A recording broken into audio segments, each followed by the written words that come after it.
Hello everyone, my name is Josh. Hi everyone, my name is Michelle. And in today's video, we're going to be talking about the 10 things that you should absolutely be bringing to the hospital in your hospital bag. We now have a 3-month-old. We went to the hospital ourselves. Some things we did correctly, and then there were some things that we forgot. So now looking back on that in hindsight, if we were going to be going to the hospital again, these are definitely some of the things that we would be bringing to the hospital. Yes, so we have a video of the things that I packed in my bag. So now we are going to go through the things that I will actually put in my bag for sure. So the first one is the pillow for breastfeeding. In my case, I had a Bobby pillow. They are pretty good and they will help you supporting your baby. You are going to learn how to latch your baby. So that will be a good way of support. Now, the second thing you should definitely be bringing as well is a phone charger, because you're going to be having a lot of relatives messaging you on your phone. You're going to have a lot of friends. I'm sure you're going to be on your phone. I mean, you may not have a lot of time to be on your phone, but your battery is definitely going to be dying over time. So definitely make sure to have a phone charger. Make sure it's a longer length one, because it's going to be connected to the wall and all the way over to your hospital bag. The hospital bed, it needs to have a longer length. Yes, and for the mom, make sure to bring sandals, some sandals that you can use in the shower and other ones that you can walk around. Also pajamas, and easy to, if you're going to breastfeed, that they can open and be easy to breastfeed. Dresses or shirts with bottoms, that will be perfect. Now for the fourth one, this is mainly for the guys, and in my experience, it kind of depends on your hospital. You may want to bring your own blankets and pillows. Now you might be wondering, why would you bring your own blankets and pillows? This is something that the hospital should have. Well, in my case, the hospital actually didn't have extra blankets or pillows. For whatever reason, they did run out. So you might want to call your hospital ahead of time to make 100% sure that they will be having blankets and pillows for you. Otherwise, you might want to consider bringing them from home, especially if you don't sleep as well and you have a special pillow that works better for you and is more comfortable. Yes, the other thing that you have to bring is snacks, because sometimes it depends when you are going to give birth, but sometimes the cafeteria is closed and after birth you are going to be extremely hungry. So yes, bring some snacks. Even if you order food from outside, it might take a few minutes and you want to eat something. And we brought some popcorn. That was wrong, because, well, especially in our hospital, Advent Health, they don't allow you to use the microwave to prepare popcorn. So don't bring popcorn. Yes, and the next thing that we would definitely recommend you to bring is either like longer jogging pants or jeans or something that's warmer, that's going to be keeping you warmer. Now, even if you're preparing to go into the hospital in summertime or a time that is warmer, in these hospitals they generally have the temperature a little bit lower. Their air conditioning is very strong, so it might be very cold in your room. So I would definitely bring that just in case, because I myself, personally, I was pretty cold at times. Luckily, I did bring some longer pants, so I wasn't cold myself, but if I had just been wearing shorts the entire time, I definitely would have been getting a little bit chilly in there. Yes, the other thing I will recommend you, especially if you are a first-time mom, is a swaddle. Why? They give you swaddles at the hospital, but it's the traditional one, and when you are a first-time mom, you are not very expert on swaddling the baby, so you will have to call in the nurse, and they will be very fussy, and swaddling them is a way to calm them down and help them to sleep.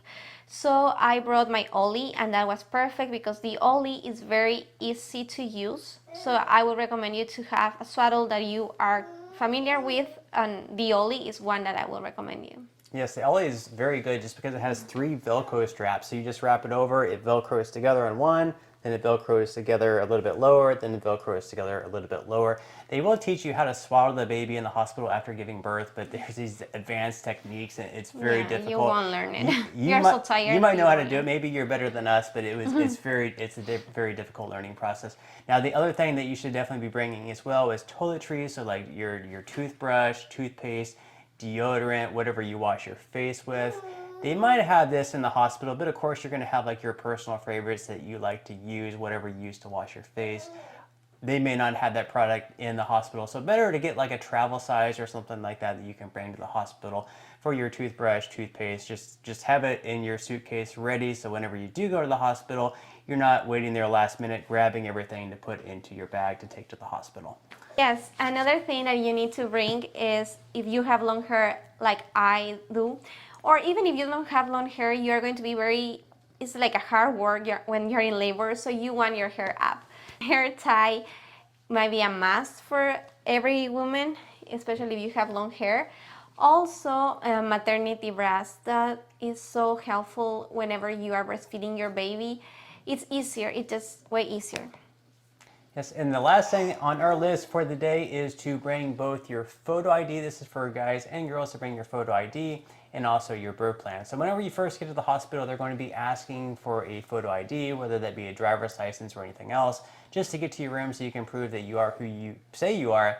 And then finally, your birth plan, what that basically is, I'm sure you know, but it's basically where the woman giving birth, she writes down everything that she wants to have happen going into it.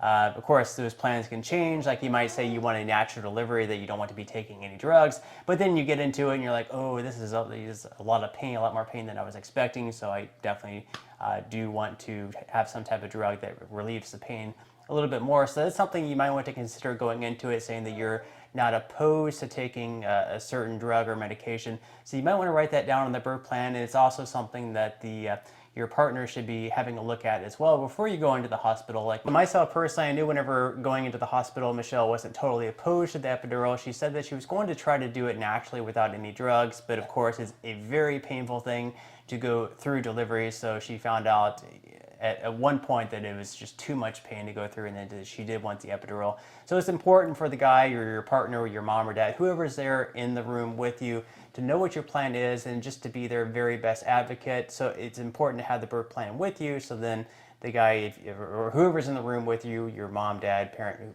partner, whoever, that they had the birth plan with them if they do need a refresher, so they can be kind of like your best advocate if if your partner's in too much pain and the contractions are very intense, that they can be the best advocate. Go to the nurse, say, hey, we need the epidural. Hey, we need to come in here. She needs help. Something just happened.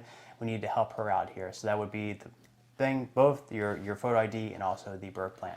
Yeah, another thing in the birth plan, also it's important for them to know what do you want, like what positions would you prefer, if there are some things that you want in the room, like candles, like smells or something that will help you to be more comfortable and more relaxed.